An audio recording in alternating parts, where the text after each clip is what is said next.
વિદ્યાર્થી મિત્રો, excellent education channel પર આપનું સ્વાગત છે। આજે આપણે અભ્યાસ કરીશું ભાગ 3 સ્વ અધ્યયન પોથીમાં ભાગ 3 ધોરણ 7 વિષય સંસ્કૃત પાઠ 6 સંખ્યા। તો ચાલો આજનો અભ્યાસ શરૂ કરીશું। તમે જો ચેનલ પર નવા હોય અથવા ચેનલ સબસ્ક્રાઈબ હજુ પણ ન કરી હોય તો ચેનલ જરૂરથી સબસ્ક્રાઈબ કરી લેજો, જેથી કરીને નવા વિડીયોના અપડેટ તમને તરત જ મળતા રહે। પ્રકરણ 6 સંખ્યા। प्रश्न 1 नीचे आपेली संख्या ने संस्कृत में लखो। अधोलिखतां संख्यां संस्कृत भाषायां लिखतु। उदाहरण 21 तो एक विशंति, 1 18 तो अष्टादश, पछी 36 तो षट्त्रिशत, 38 तो अष्टात्रिशत, चौथुं 44 तो चतुश्चत्वारिशत, 5 49 तो 49 એટલે 50 एक ओछो। प्रश्न 6 नीचे आपेला शब्दों ने आधारे संस्कृत संख्या लखो। अधोलिखतां शब्दानां आधारेण संस्कृत संख्या लिखतु। उदाहरण त्रयोस्त्रिशतं शत એટલે 33, 1 षोडश तो 16, 2 नवविंशति तो 29,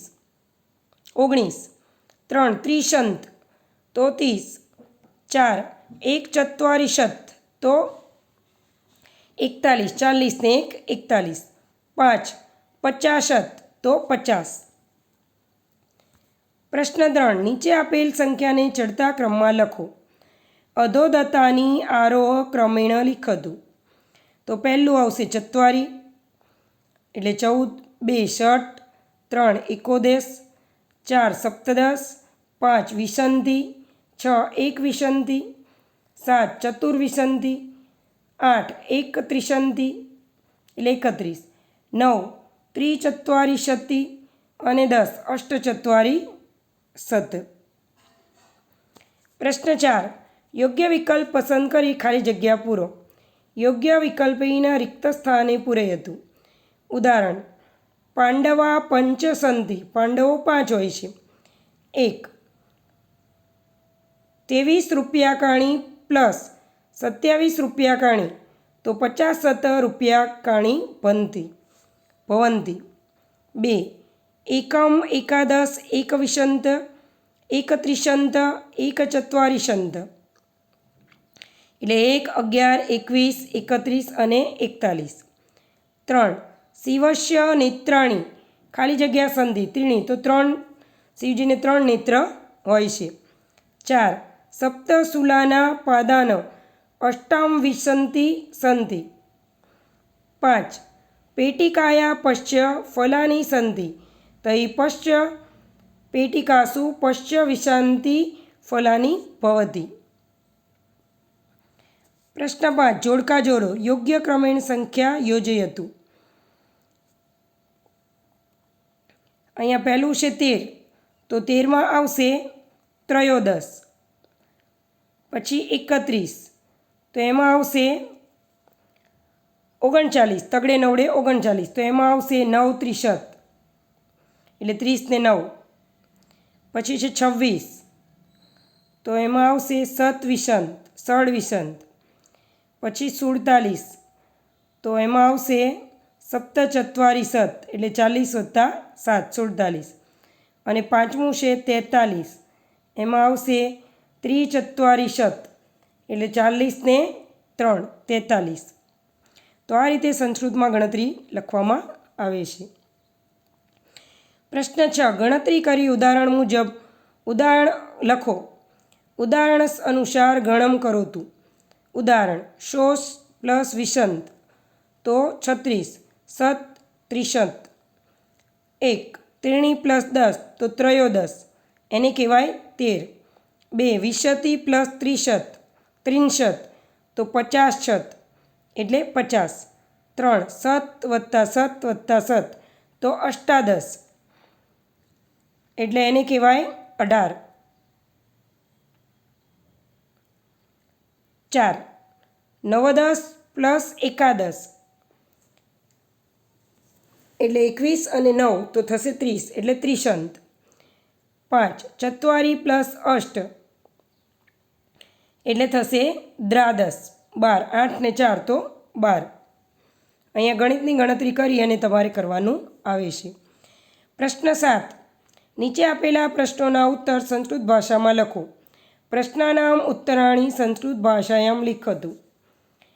ફલાનું મૂલ્યમ વસ્તુનામ મૂલ્યમ તો અહીંયા ફળના નામ મૂલ્ય એની કિંમત વસ્તુના નામ અને તેની કિંમત એ બધું આપેલું છે। તેના પરથી આપણે જવાબ લખીશું।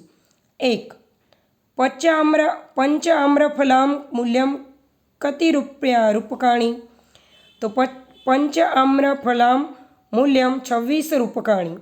2 પંચદાળિશમ મૂલ્યમ કિમ રૂપકાણી 5 દાડમનું મૂલ્ય શું છે તો પંચદાળિમસ્ય મૂલ્યમ 50 રૂપકાણી।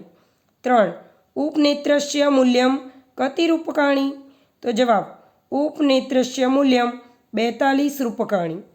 4 તાલસ્ય મૂલ્યમ કતિ રૂપકાણી તો જવાબ તાલસ્ય મૂલ્યમ 20 રૂપકાણી। 5 નારફલસ્ય મૂલ્યમ કતિ રૂપકાણી તો પંચનારફલસ્ય મૂલ્યમ 30 રૂપકાણી। પ્રશ્ન 8 અહીં બાળકોને પરીક્ષામાં મળેલ ગુણ આપેલા છે તે જોઈને નીચે આપેલા પ્રશ્નોના જવાબ લખો। તો અહીંયા જે કોષ્ટકમાં ગુણ આપ્યા છે તે રીતે આપણે જવાબ આપીશું। પહેલો પ્રશ્ન છે રમેશ ગુજરાતી વિષયે કતિ ગુણાન પ્રાપ્તાની રમેશે ગુજરાતી વિષયમાં કેટલા ગુણ પ્રાપ્ત કર્યા છે તો રમેશ છે ને ગુજરાતી છે વિષય તો 34 ગુણ પ્રાપ્ત કર્યા છે તો કતિની જગ્યાએ 34 લખીશું બાકીનું વાક્ય એમણામ રમેશ ગુજરાતી વિષયે 34 ગુણાન પ્રાપ્તામ તો આ રીતે આપણે બાકીના વાક્યો લખીશું। જૈનિલ વિજ્ઞાન વિષયે કતિ ગુણાન પ્રાપ્તવાન તો જવાબ જૈનિલ વિજ્ઞાન વિષયે 36 ગુણાન પ્રાપ્તવાન। 3 હરીશ હિન્દી વિષયે કતિ ગુણાન પ્રાપ્તવાન જવાબ હરીશ હિન્દી વિષયે 28 ગુણાન પ્રાપ્તવાન। 4 સંસ્કૃત વિષયે સર્વાધિકા ગુણાન પ્રાપ્તવાન તો જવાબ સંસ્કૃત વિષયે જૈનિલ સર્વાધિક ગુણાન પ્રાપ્તવાન। 5 સામાજિક વિજ્ઞાન વિષયે સર્વાધિક ગુણાન પ્રાપ્તવાન તો જવાબ સામાજિક વિજ્ઞાન વિષયે હરીશ સર્વાધિક ગુણાન પ્રાપ્તવાન। તો વિદ્યાર્થી મિત્રો આજનો અભ્યાસ પૂર્ણ થાય છે। વિડીયો પસંદ આવ્યો હોય વિડીયોને લાઇક શેર અને સબસ્ક્રાઈબ જરૂરથી કરજો અને તમારા બીજા મિત્રોને પણ શેર કરજો અને હા કોમેન્ટ બોક્સમાં કોમેન્ટ જરૂરથી લખજો કે તમને વિડીયો કેવો લાગ્યો। Thank you.